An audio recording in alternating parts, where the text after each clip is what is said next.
জামাতের তখন অন্যরকম দুর্দিন ছিল। সেই সময়টা বিএনপি কিন্তু পূর্ণ মাত্রায় জামাতকে সহযোগিতা করার চেষ্টা করেছে। কথা হচ্ছে যে কার বিয়েতে কাকে দাওয়াত দিবে না দিবে এটা একান্তই সেই বরকনে পক্ষের বিষয় আর কি। বিভিন্ন শক্তিরা বলতো যে জামাতকে বিএনপি ছাড়লে বিএনপির এই সমস্যাটা হতো না। যেমন ধরেন আপনি যাকে দাওয়াত দেন না তাকে তো আবার চিঠি ইস্যু করে বলেন না যে এই কারণে তোমাকে দাওয়াত দেই না। গতকাল পর্যন্ত আপনি খেয়াল করলে দেখবেন জামাত সবাইকেই দাওয়াত দিয়েছে। জামাত বিএনপিকে দাওয়াত দেয় নাই, এবি পার্টিকে দাওয়াত দেয় নাই, সেটার সঙ্গে অন্য হিসাব আছে। দুজনের মনের খবর কিভাবে যাব? প্রেম করি না তো, মানে তাদের সাথে তো আমার কোনো প্রেমের সম্পর্ক নাই। জনাব সালাউদ্দিন সাহেব বলেছেন যে এনসিপির জন্য দরজা খোলা আছে। পিআরের ভিত্তিতে নির্বাচন চায়। এখন সেরকম একটা ওয়াজ মাহফিলে যেই ওয়াজের সাথে সে একমত না, বিএনপির নেতাদেরকে ডাইকা 3 ঘন্টা জোর করে সেই ওয়াজ শোনানো, এটা তো ভদ্রতার মধ্যে হয়তো পড়ে না। আমরা আর সরাসরি চলে যাই আজকে আলোচনায়। নীলোফর মনি, আমি আপনার কাছে আগে জানতে চাইব, আমরা গতকাল দেখলাম জামাতের বিশাল মহাসমাবেশ, এবং সেই সমাবেশে আমরা যেটা দেখলাম যে জামাতের আমির একসময় গিয়ে অসুস্থ হয়ে পড়েন তার বক্তব্য দেওয়াকালে, এবং উনি পরপর দুবার অসুস্থ হয়ে যান। শেষ পর্যন্ত উনি বসে তার বক্তব্য শেষ করেন। এরপর যথারীতি তিনি যেহেতু অসুস্থ হসপিটালে নেওয়া হয়। কিন্তু খুব ভালো লাগলো যে আমরা এই ধরনের দৃশ্য সাধারণত দেখি না আমাদের রাজনৈতিক দলগুলোর মধ্যে, যে আমাদের মির্জা ফখরুল ইসলাম আলমগীর গিয়েছেন সেখানে দেখা করতে, এবং খুব সুন্দর একটা সৌহার্দ্য পরিবেশ আমরা দেখতে পাচ্ছিলাম। কিন্তু আমরা যেটা দেখছিলাম যে 5ই আগস্টের পর থেকে কিন্তু বিএনপি এবং জামাতের মধ্যে খুব বেশি একটা আমরা সখ্যতা দেখিনি, অমিলটাই বেশি পেয়েছি। তো হঠাৎ এই দৃশ্যপট কি মনে হচ্ছে যে রাজনৈতিক দলগুলোর দূরত্ব কমছে? আপনাকে ধন্যবাদ। যারা শুনছেন আমার শুভেচ্ছা, আমার সহ-আলোচককে শুভেচ্ছা।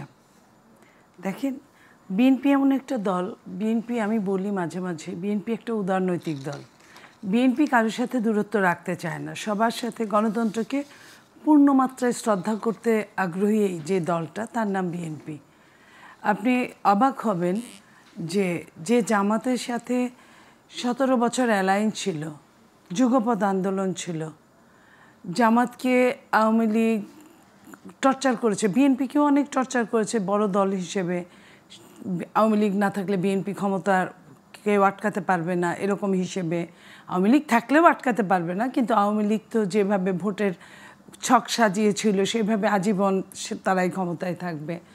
তো জামাতের তখন অন্যরকম দুর্দিন ছিল। সেই সময়টা বিএনপি কিন্তু পূর্ণ মাত্রায় জামাতকে সহযোগিতা করার চেষ্টা করেছে, এবং মানুষ মুখ দিয়ে বলতো, ওপেন আওয়ামী লীগ সহ দেশে বিদেশে বিভিন্ন শক্তিরা বলতো যে জামাতকে বিএনপি ছাড়লে বিএনপির এই সমস্যাটা হতো না। তারপরেও বিএনপি দেশনেত্রী বেগম খালেদা জিয়া, বিএনপি নেত্রী, উনি জামাতকে ছাড়ে নাই মাঝপথে, নিজের লাভটুক সুখটুক দেখে নাই। কিন্তু আপনি দেখেন যে সরকারের পট পরিবর্তনের সাথে সাথে প্রথম যে জামাত ছোবলটা দিল, বললো এক জালিমকে সরিয়ে কি আরেক জালিম নিয়ে আসবো। বিএনপি সেই দিন একটুখানি অবাক হয়েছিল, পরে নিজেকে সামলে নিয়েছে, কারণ রাজনীতি শেষ বলতে কোনো শব্দ নাই। আমরা জামাত সম্পর্কে আগে থেকে যেটা জানতাম ধারণার মধ্যে ছিল, কিন্তু তারপরেও মনে হতো যে আমাদের সাথে করবে তাদের এই দুর্দিনে আমরা থাকার পরেও।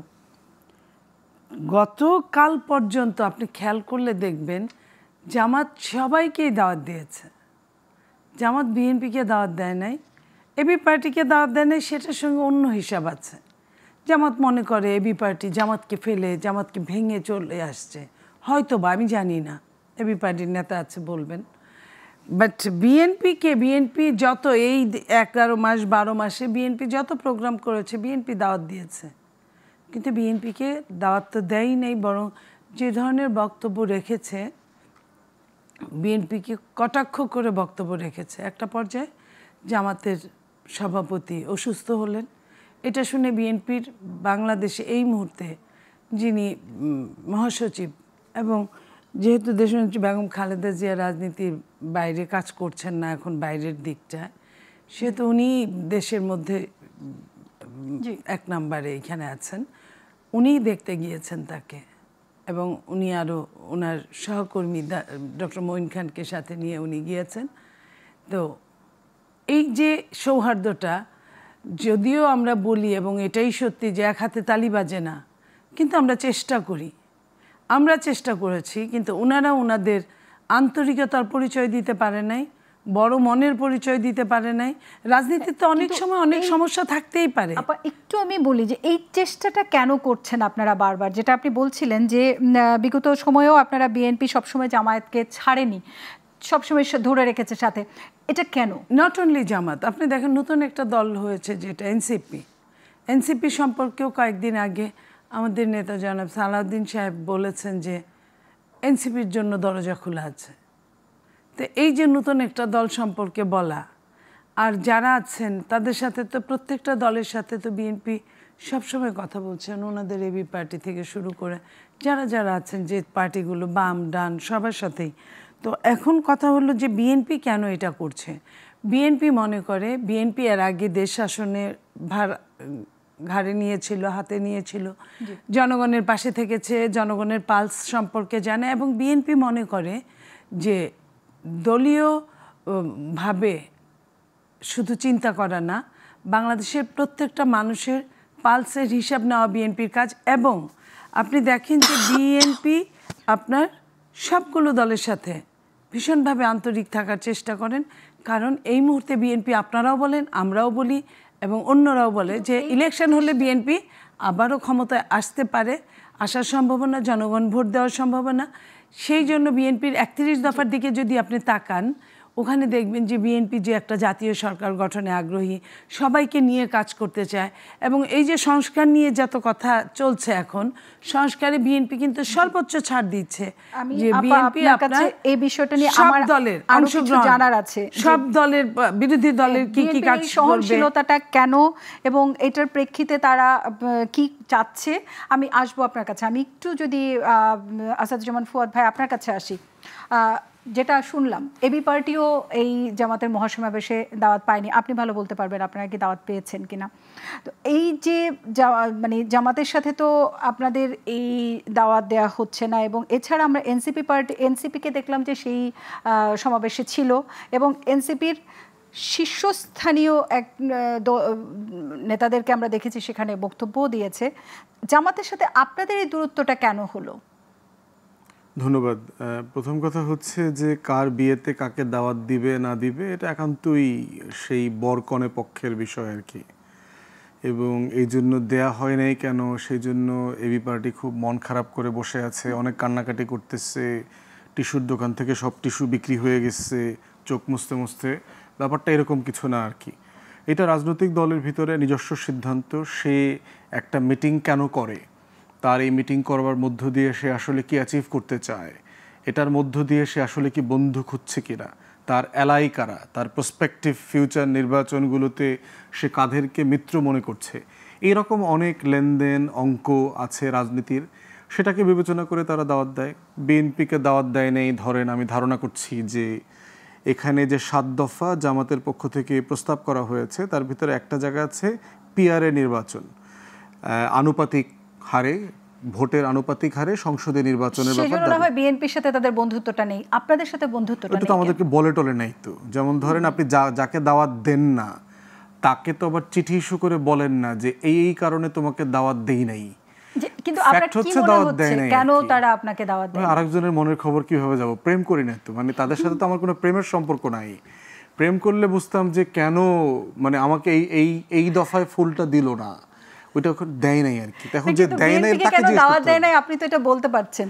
কারণ হচ্ছে যে ওইটা পত্রিকাগুলোতে আসছে, ওইটা মিডিয়াতে লেখাজোখা দেখলাম আর কি। যেহেতু এখানে পিআর নিয়ে একটা আলোচনা আছে, পিআর এর পক্ষে সকল দলকে দাওয়াত দিয়েছে, এখন এমন একটা মহাসমাবেশে এই 3 ঘন্টা বিএনপিকে যদি এই বিষয়ে ওয়াজ মাহফিল করা হয়, পক্ষের জন্যই কিন্তু জনসমাবেশ, মানে এটা তো একটা দাবি। 7টা দফা ছিল, 7টা দফার 6টা দফাতে আমাদের সবার একমত আছে। ধরেন বিএনপি বলেন, জামাত বলেন, আমরা বলি, সবাই একমত আছে। এখানে একমাত্র যেখানে বিএনপির সাথে মানে ইস্যু থাকতে পারে, কনসার্ন থাকতে পারে, সেটা হচ্ছে পিআর এর নির্বাচন, যে নিম্ন কক্ষে তারা পিআর এর ভিত্তিতে নির্বাচন চায়। এখন সেরকম একটা ওয়াজ মাহফিলে যেই ওয়াজের সাথে সে একমত না, বিএনপির নেতাদেরকে ডাইকা 3 ঘন্টা জোর করে সেই ওয়াজ শোনানো, এটা তো ভদ্রতার মধ্যে হয়তো পড়ে না। তো এরকম একটা আলোচনা ওখানে আছে। আর আমাদেরকে কেন দেয় নাই, এটার জন্য আসলে আপনি একজন জামাতের নেতাকে আপনার নেক্সট টক শোতে কালকে ডাকেন, ডেকে জিজ্ঞেস করেন যে বিএনপি এবং এবি পার্টিকে যেহেতু আপনারা দাওয়াত আজকেও পায় নাই, ডাকতে পারতো। এই জন্য হচ্ছে কিন্তু ওনাদেরকে আপনাদের আজকে সাথে ডাকছি। কি ডাইরেক্ট কোনো শত্রুতা নেই? না, কোনো মারামারি তো করি নাই, শত্রুতা নাই তো। সবাই তো ফ্যাসিবাদ বিরোধী আন্দোলনে, বিএনপির সাথে কি শত্রুতা আছে? এই 16 বছর বিএনপি জামাত আমরা যার যার জায়গা থেকে আওয়ামী বিরোধী আন্দোলন করেছি না, ফ্যাসিবাদ বিরোধী আন্দোলন তো করেছি, এবং আমরা সবাই তো মজলুম ওই আওয়ামী লীগ ধরলাম যে সাপেক্ষে। জি, আওয়ামী লীগ সাপেক্ষে তো আমাদের অবস্থান, সবাই আমরা নির্যাতিত, আমরা মজলুম ছিলাম। জুলাই আগস্টে আমরা সবাই তো বিপদের মুখে মুখে ছিলাম, সবাই একসাথে জেল খেটেছে। তো এই জন্য হচ্ছে যে এখানে নিজেদের ভিতরে অনগোয়িং কোনো টেনশন তো নাই। এখন জামাতের সাথে কোনো মনস্তাত্ত্বিক ব্যাপার আছে কিনা কারোর সাথে, অথবা ইন প্রিন্সিপাল কেন একটা দলকে সে দাওয়াত দেয় নেই, অথবা দিতেই বা হবে কেন? ধরেন মানে আপনার নিজস্ব তো একটা জায়গা আছে যে আপনি কাকে দাওয়াত দিবেন না দিবেন, এটা দরকার কেন? বিএনপি ব্যাপার জিজ্ঞেস করতে পারেন, দেশের সবচেয়ে বড় রাজনৈতিক দল, তাই কেন দাওয়াত দিল না? তো সেটার জন্য সবচেয়ে বেস্ট অপশন হচ্ছে জামাতের নেতাদেরকে দাওয়াত দেওয়া।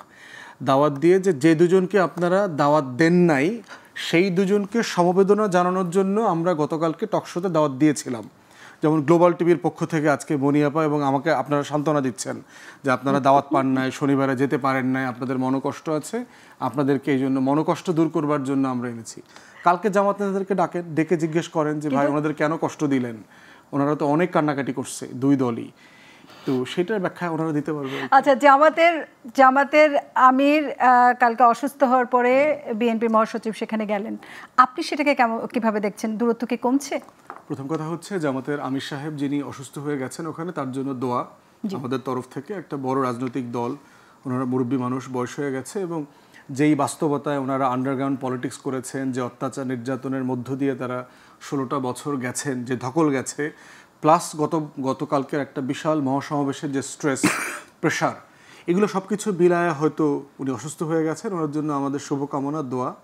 আর এটা একটা অসাধারণ ভালো কাজ করেছে বিএনপি নেতৃবৃন্দ, এবং বিএনপি যে উদারতার পরিচয়টা দিয়েছে এটা সার্টেনলি আমাদের রাজনৈতিক মহলে সবাই প্রশংসা করছে।